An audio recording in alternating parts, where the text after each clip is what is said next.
Madame, Monsieur, bonsoir et bienvenue au 19h de ce 21 février à la une de l'actualité. Le président de la République hausse le ton. Réunion du Conseil des ministres face au rythme de traitement de nombre de dossiers, aux chiffres approximatifs qui les accompagnent. Plus de détails dans quelques instants.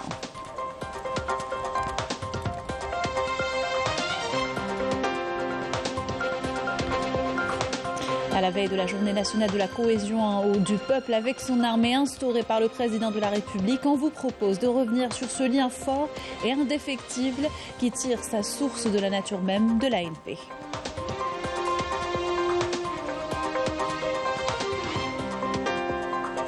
Prix algérien de la qualité, la société Cévital Agro-Industrie première lauréate de cette édition 2022. Elle est primée parmi 25 candidatures dans différents secteurs. À l'étranger, manifestation dans 45 villes marocaines. Hier, où toutes les franges de la population sont sorties contre l'absence de justice sociale. Illustration dans la ville de Bni Mellel, touchée de plein fouet par une inflation sans précédent.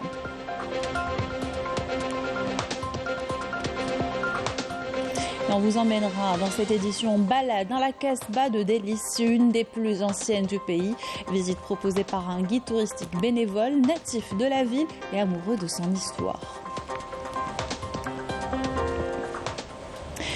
Bienvenue à tous, heureuse de vous retrouver. Je vous disais en titre, la réunion hier du Conseil des ministres a été sanctionnée par des décisions strictes, des mesures qui reflètent l'insatisfaction du président de la République quant au rythme de traitement de nombre de dossiers et aux chiffres et les chiffres approximatifs qui les accompagnent. Il a été question également des décisions qui perturbent le quotidien des Algériens et les opérateurs économiques. Anissa Qassem pour les détails.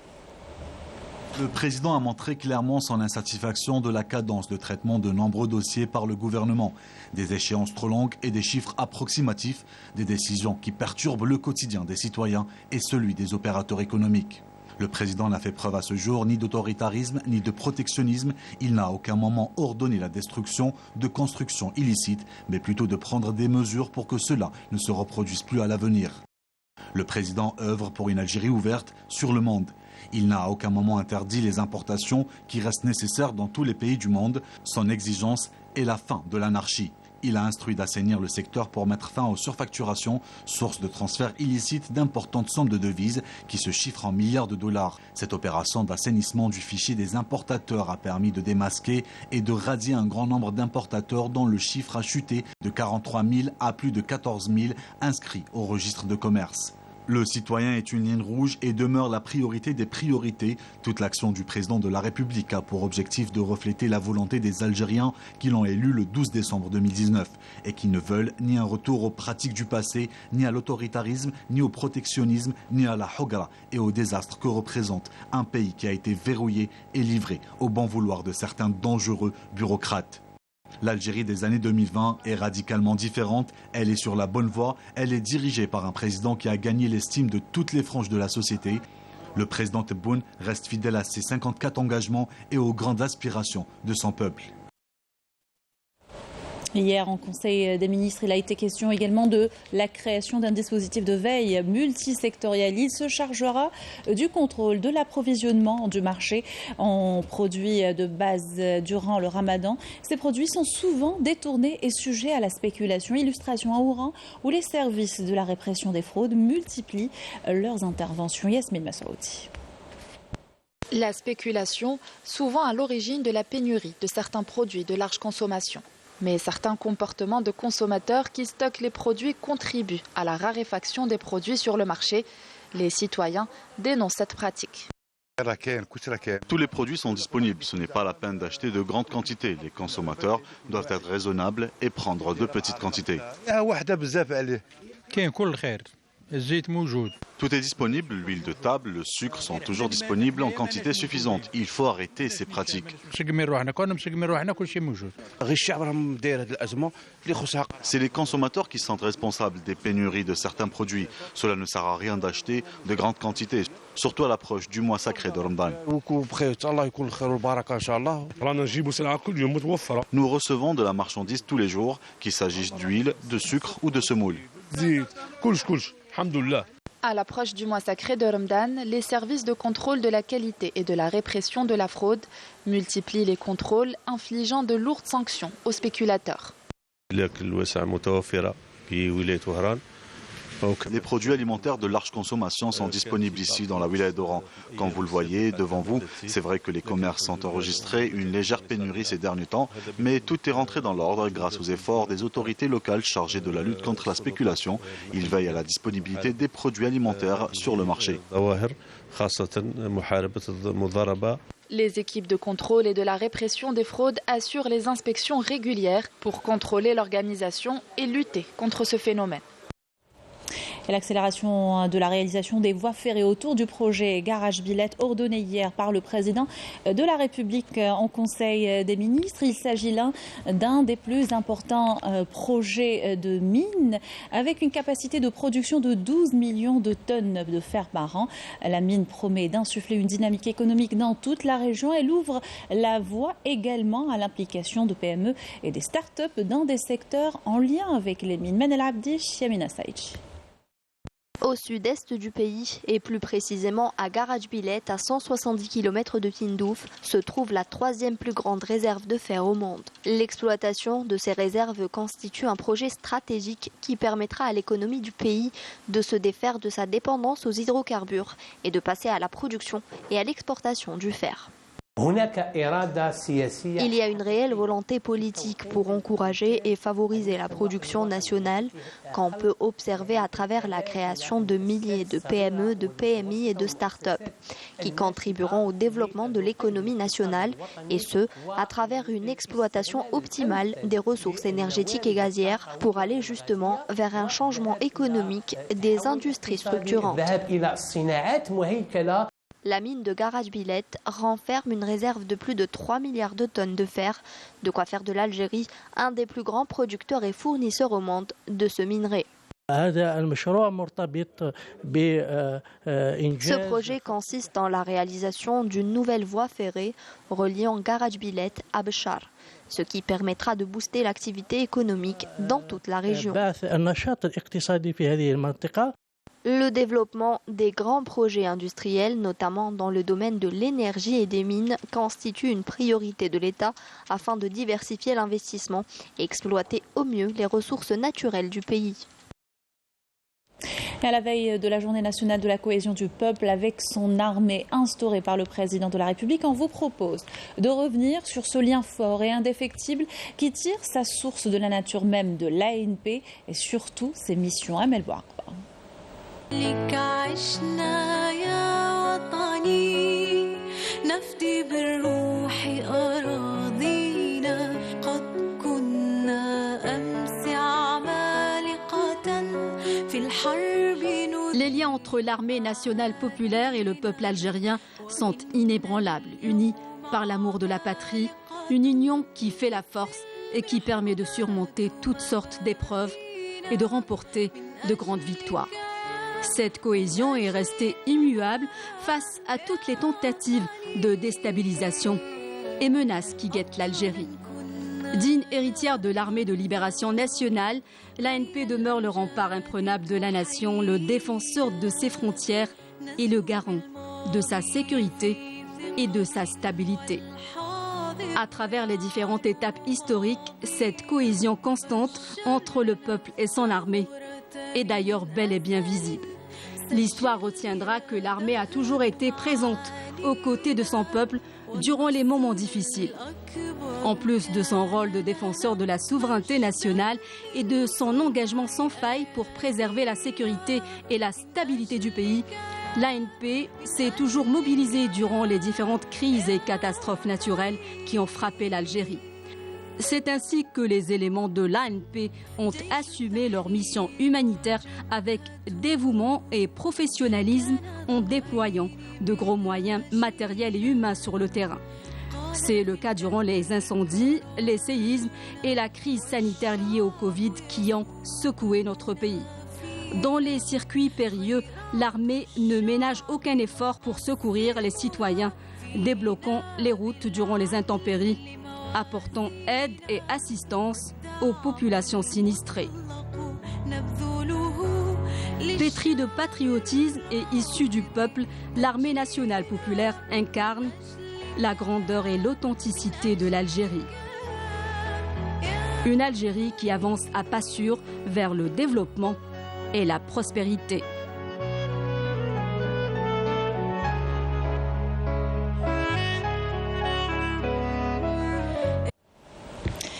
« 16e édition du prix algérien de la qualité. La société Cévital Agro-Industrie, première lauréate pour l'année 2022. Elle est primée parmi 25 candidatures dans différents secteurs. Ce prix a été instauré pour encourager les entreprises économiques à augmenter leur compétitivité et à proposer des produits de qualité. Yamina Saïdi. La société Cévital Agro-Industrie a remporté le prix algérien de la qualité pour l'année 2022. Un prix institué pour encourager les entreprises économiques à augmenter leur compétitivité. Dans son intervention à l'occasion, le ministre de l'Industrie a affirmé que l'amélioration continue de la qualité des produits et l'augmentation des niveaux de production sont une priorité.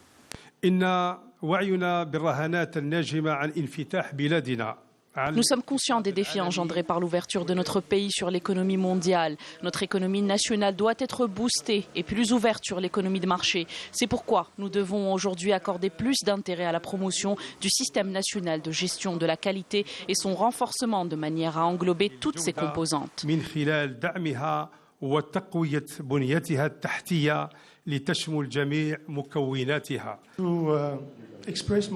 Nous sommes très heureux de remporter le prix algérien de la qualité 2022. Nous remercions le ministre de l'Industrie Ahmed Zardar pour son encouragement. Je voudrais profiter de l'occasion pour saluer le président Abdelmajid Tebboune qui consent des efforts colossaux afin que l'Algérie figure parmi les pays leaders sur le plan économique.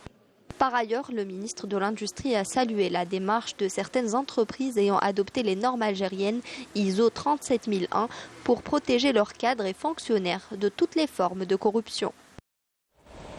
Ces portes ouvertes sur la promotion, la commercialisation et l'exportation des produits en cuir et les chaussures, lancées ce mardi par le ministre du Commerce sous le thème « Le cuir algérien, un héritage luxueux des produits compétitifs ». L'événement regroupe une centaine d'exposants et entreprises algériennes. Je vous invite à écouter le ministre du Commerce et de la Promotion des Exportations, Kamal Alzik.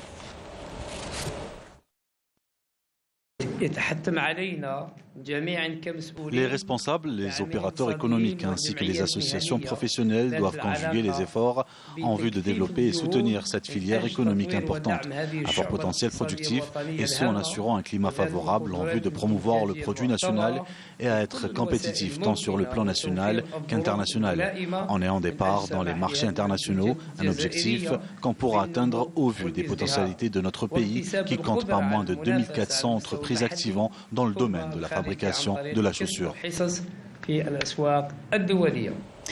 Une ville universitaire pour les start-up et l'innovation. Constantine Hill a été créée pour regrouper les porteurs d'idées et leur offrir un espace et l'opportunité pour développer leurs projets. Inauguré récemment, ce nouveau pôle est un incubateur géant qui comporte toute l'infrastructure nécessaire. Malika Bellen nous le fait découvrir.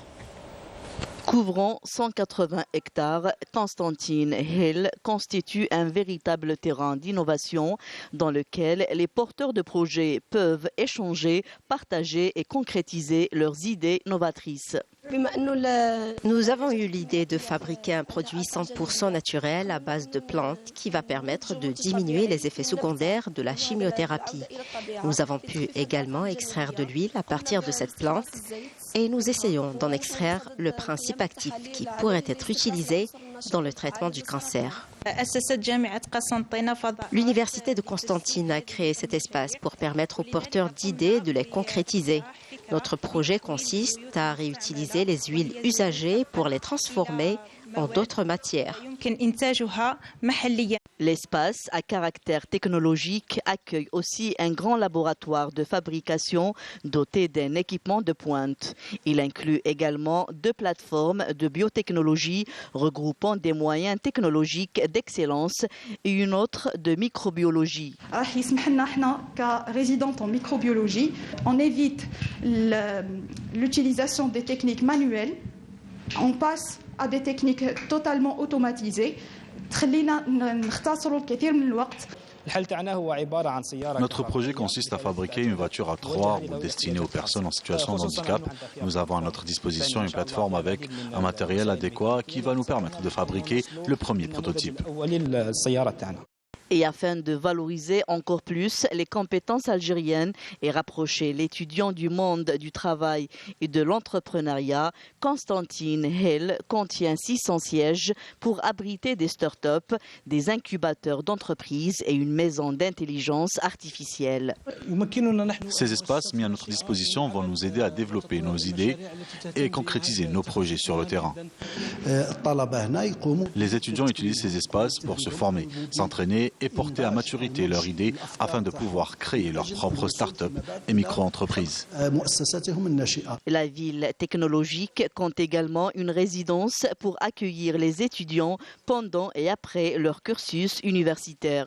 Au total, nous avons 130 chambres, en plus de plusieurs autres services dans toute la résidence. La ville technologique Constantine Hill, abritée par l'université Salah Boubnider, est un pas de plus vers la réussite du carré magique composé de la recherche scientifique, l'innovation, le développement économique et la création de postes d'emploi. Le ministre de l'économie, de la connaissance, des start-up et des micro-entreprises, Yassine El-Walid, en compagnie du ministre de l'enseignement supérieur de la recherche scientifique, Kamal Poddari, ont présidé aujourd'hui une cérémonie de signature d'une convention entre l'Agence nationale de soutien de développement de l'entrepreneuriat et la Direction générale de la recherche scientifique et du développement technologique. Elle vise à orienter le financement exclusivement aux étudiants universitaires et aux diplômés bénéficiant de sessions de formation au sein des maisons de l'entrepreneuriat abritées par les universités. Un nouveau système d'évaluation sera mis en place afin de sélectionner les projets nécessitant un financement. Puis le ministre de l'Industrie, Ahmed Zardal, le ministre jordanien de l'Industrie, du Commerce et de l'Approvisionnement, Youssef Al-Shamali, ont adopté aujourd'hui une feuille de route pour la période 2023-2025 visant le renforcement de la coopération économique entre l'Algérie et la Jordanie. Cette signature intervient au terme de la visite de la délégation jordanienne multisectorielle en Algérie, une visite marquée par une réunion élargie entre les membres des délégations des deux pays, ensuite de rencontres bilatérales entre les ministres algériens et leurs homologues jordaniens, lors desquels les deux parties ont discuté des voies et moyens de hisser le niveau de l'échange économique et commercial, ainsi que les investissements technologiques. Cette feuille de route s'inscrit dans le cadre de la rencontre qui a réuni le président de la République, Abdelmajid Tebboune, et le roi de Jordanie, Abdullah II.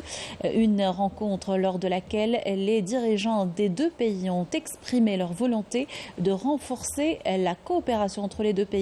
La feuille de route comprend les principales activités et domaines de coopération prévus, ainsi que les mécanismes à même de les concrétiser à court et moyen terme. Début ce matin de la troisième session des consultations politiques algéro-croates, présidée par le secrétaire général des Affaires étrangères Ammar Belali, en présence de la délégation croate présidée par le secrétaire d'État aux Affaires étrangères Frano Madzic.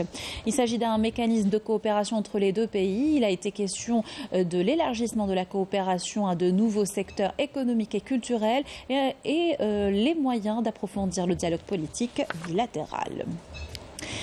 À l'étranger, les prisonniers civils sahraouis du mouvement estudiantin détenus à la prison d'Eit Melloul 1 au Maroc ont entamé lundi une grève de la faim limitée pour protester contre la confiscation de leurs droits légitimes. Dans un communiqué, la Ligue pour la protection des prisonniers sahraouis dans les geôles marocaines a précisé qu'il s'agit de Abdelmoula Mohamed El-Hafidi, Mohamed Salah Boudjma'a Dada et Al-Hussein Al-Bashir Amadour. Les prisonniers dénoncent les procès inéquitables dont ils ont été victimes et qui se sont soldés par des peines injustes allant jusqu'à 10 et 12 ans de prison ferme. Des délégations étrangères, norvégiennes et italiennes notamment, en visite dans les camps des réfugiés sahraouis. Des députés militants associatifs ont rencontré des Sahraouis et des membres des autorités à qui ils ont exprimé leur soutien et leur conviction de la justesse de cette cause noble. Yasmine Masroudi.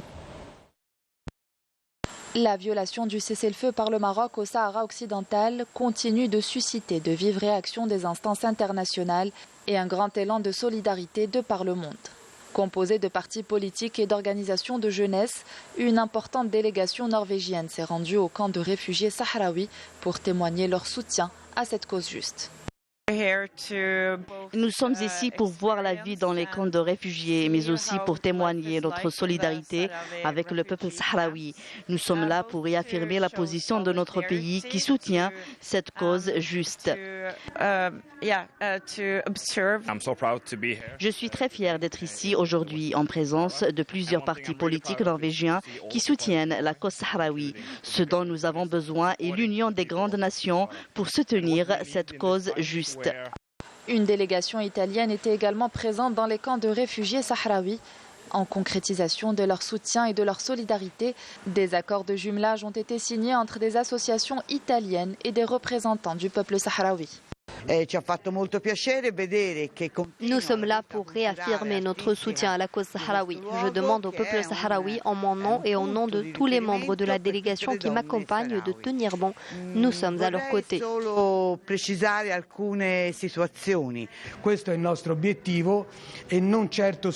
peuple sahraoui fait preuve d'un grand courage et d'une grande force. Et ils font de leur mieux pour aller de l'avant. Nous sommes très honorés de nous retrouver ici pour leur exprimer notre solidarité. Un soutien indéfectible exprimé au quotidien par des instances, des organisations et des associations du monde entier pour rappeler encore une fois la légitimité de la lutte du peuple sahraoui pour arracher sa liberté. Manifestation hier dans pas moins de 45 villes marocaines. Toutes les franges de la population sont sorties dans la rue. Syndicats, juristes et militants des droits de l'homme condamnent la politique du Marzane et l'absence de justice sociale qui a plongé le pays dans une crise économique. Illustration dans la ville de Bni Mellel, touchée de plein fouet par une inflation sans précédent. Yannis Saïd Belkacem.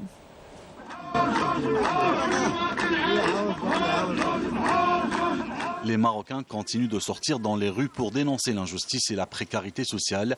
Dans le centre du pays, les habitants de la ville de Bni Mellel, touchés de plein fouet par une inflation galopante, ont occupé la rue scandant des slogans anti-Marzane, source de la détérioration de leurs conditions de vie.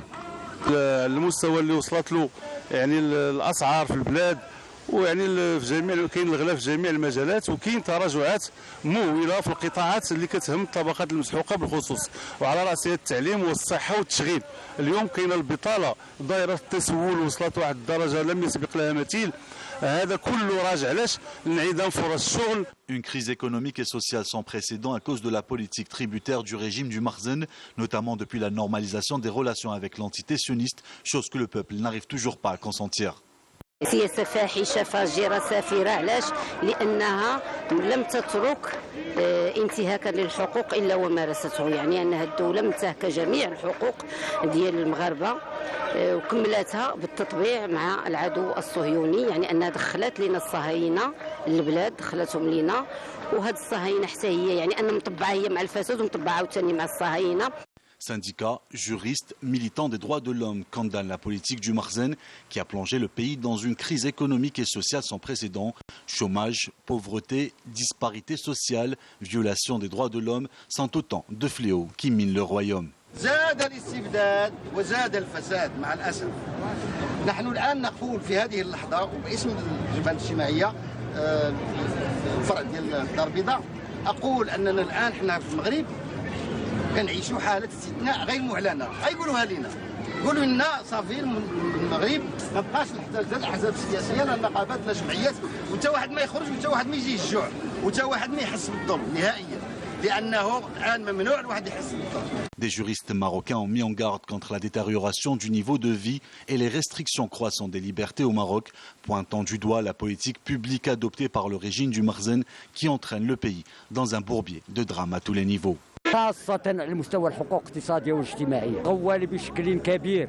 ليست هناك متابعة قضائية ولا محاكمات لناهبي المال العام، وهناك تمطيط في بعض الملفات، هناك استمرار ديال اختلاس المال العام، هناك تهريب ديال العملة الصعبة إلى الخارج، هناك تلاعب في الصفقات العمومية وفي المشاريع الكبرى من ضمنها مثلا مراكش حاضره متجدده، من ضمنها واحد العديد ديال المشاريع كيف كانت مثلا كنعرفوا كاملين. النقطه الثانيه هو الاستبداد للاسف مستمر. Rien ne semble arrêter les Marocains malgré la répression qu'ils subissent du Marzen, responsable de la dégradation de la situation sociale et économique de leur pays. Au moins 6 personnes ont trouvé la mort dans un nouveau séisme hier en Turquie. Le tremblement de terre de 6,4 sur l'échelle de Richter a été suivi de 90 répliques, créant un mouvement de panique et des dizaines de blessés dans la région de Hatay. Même chose en Syrie où plus de 400 blessés ont été recensés. Il s'agit du deuxième important séisme après celui du 12 février, dont le bilan s'élève à plus de 45 000 morts dans les deux pays. Retour en Algérie pour parler du coup d'envoi ce mardi à Tlemcen de la Semaine africaine des langues. Celle-ci coïncide avec la Journée internationale de la langue maternelle. Plusieurs activités scientifiques et culturelles sont au programme, des ateliers également et des colloques avec la participation de différentes wilayas. L'occasion pour Sila Hachmi Assad, président du Haut Commissariat à l'Amazirité, de rappeler les efforts consentis par l'État afin de promouvoir la langue amazigh. On vous emmène à présent en balade dans la Kasbah de Délice, une des plus anciennes du pays. Cette visite nous est proposée par un guide touristique bénévole natif de la ville et amoureux de son histoire. Rabah Belhawa a rencontré notre journaliste Samia Bouarou. Reportage. Tous les coins, toutes les ruelles et tous les repères de la Kasbah de Délice. Rabah Belhawa, l'un des rares guides passionnés et bénévoles de cette ville côtière, une ville chargée d'histoire. Je suis un guide touristique local avec un savoir de ma volonté, c'est-à-dire que je n'ai pas fait des études, etc. Donc je suis un amoureux de la culture. En même temps, je fais la pêche traditionnelle et patrimoine, je la représente. Je suis dans le domaine peut-être depuis les années 84-85 où j'étais avec des colonies de vacances. On fait des échanges culturels avec d'autres pays étrangers. Toutes ses connaissances en histoire, en archéologie, en tourisme, il les a jalousement préservées depuis son jeune âge en côtoyant d'éminents historiens, écrivains et archéologues de la région. Je me suis jeté dans les bras des historiens et des archéologues. Et je demande des informations, j'ai appris, et à force de forger, on devient forgeron. Donc, je me suis trouvé comme guide touristique à Délice. Et donc, en général, toute l'année, on travaille. Même durant le confinement, on avait des groupes touristiques qui sont venus. Délice, sa terre, ses racines, son amour qu'il traduit passionnément en racontant son histoire et son glorieux passé aux touristes avides de connaissances sur cette cité millénaire. Quand ils viennent, c'est pour voir la culture des Andalous islamiques. Comment que ça se passe, comment qu'ils vivaient, qu'est-ce qu'ils mangent, comment dormir. Et en général, la Kasbah de Délice, c'est plein de marins. Donc les marins pêcheurs. Il y a la gastronomie, il y a aussi le plus beau, on a 4 saisons, la Kasbah de Délice. Donc, si on parle des gens qui viennent explorer Délice, même on regarde envers le climat, c'est-à-dire la beauté, le soleil, la verdure, les styles arabesques andalous sur les maisonnettes de la Kasbah. Un métier passionnant certes pour Ammi Rabah et tous les guides touristiques de la région. Véhiculer aujourd'hui une belle image de toutes les régions d'Algérie repose sur les compétences de ces guides professionnels et passionnés de ce métier. Un métier qui fait rêver et qui vous donne la possibilité de voyager à travers le temps. Tourisme toujours à Biskra cette fois. La ville de Tolga abrite régulièrement des visiteurs. Certains viennent même de l'étranger. Un endroit en particulier est très prisé dans la région. Il s'agit d'un gîte qui propose de l'agrotourisme. Nakhla Al-Arbi nous en dit plus. Coïncidence que celle de notre rencontre avec ce groupe de touristes étrangers à peine arrivés dans cette nouvelle résidence touristique nichée au cœur d'une palmeraie à Fourella, une petite localité située à quelques encablures de Tolga. Un gîte qui propose aussi un concept atypique, l'agrotourisme. C'est l'unique établissement touristique au niveau de cette localité. La résidence peut accueillir 73 personnes pour le moment. Une extension est prévue.